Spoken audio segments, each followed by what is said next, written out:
What a fun day, you guys, to celebrate, and Mother Nature bringing us all kinds of wild weather this weekend. Certainly out to the west, we were monitoring some flash flooding concerns. Those still exist tonight. For eastern Colorado, we're getting a break from all of the wild weather. However, we now are dealing with high levels of smoke and ozone around here. We're winding down the month of July and saying hello to August, but take a look at kind of some of the stats that we're winding things down with. 26 out of the 31 days in the month of July we spent with air quality alerts here in the metro area. It was the 9th hottest July that we have seen on record, several triple-digit days for us, and also the 9th driest July on record too. However, we keep those numbers out at DIA. Certainly downtown has seen a bit more rain.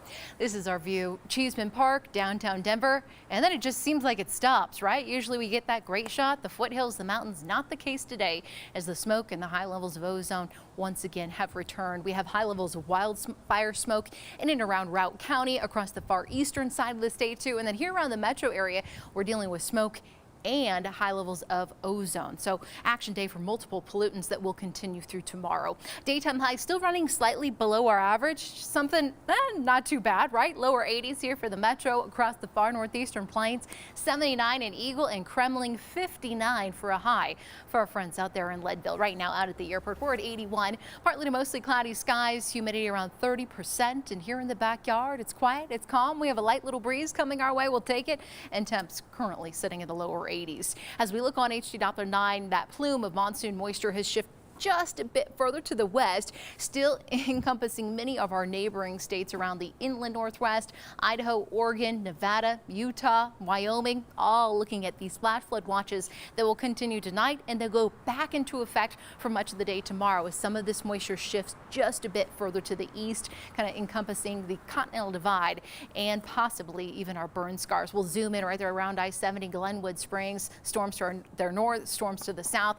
I-70 an absolute mess out there with the possibility of more thunderstorms on the way out in that area late tonight into tomorrow. Here for the metro, it's pretty quiet and calm. We'll stay with partly cloudy skies and an overnight low of about 60 degrees, some mid to upper 50s along the far northeastern plains, and we'll cool things off just a bit into the mountains. Here we go with the futurecast. Scattered showers and thunderstorms continue throughout this evening. We'll be left with partly to mostly cloudy skies tonight here for much of eastern Colorado, and then by 8 a.m. some of that moisture already starting to return toward the San Juans. It becomes more widespread, and here we go right there around I-70 tomorrow about 4:30, 5 o'clock. Keep that in mind. Stretching up into Grand County through Jackson and Larimer County and some of our burn scars. These storms will be few and far between here for the metro area, but again, that flash flood watch through late tomorrow night in place for many of the burn scar areas. Tomorrow, once again, visibility will be on the poor side. We have a lot of smoke that has been building in, and this is the case. This takes us all the way through tomorrow, and you can just see how high these levels are going to be for most of eastern Colorado. Temps returning to the mid to upper 80s, a smoky, hazy kind of day to kick off the work week. We'll stay in the 60s and 70s in the foothills, and then a quick check on the 7-day. Scattered storms Tuesday and Wednesday, and we warm up and dry things out. Looking ahead toward next weekend. We're back after this.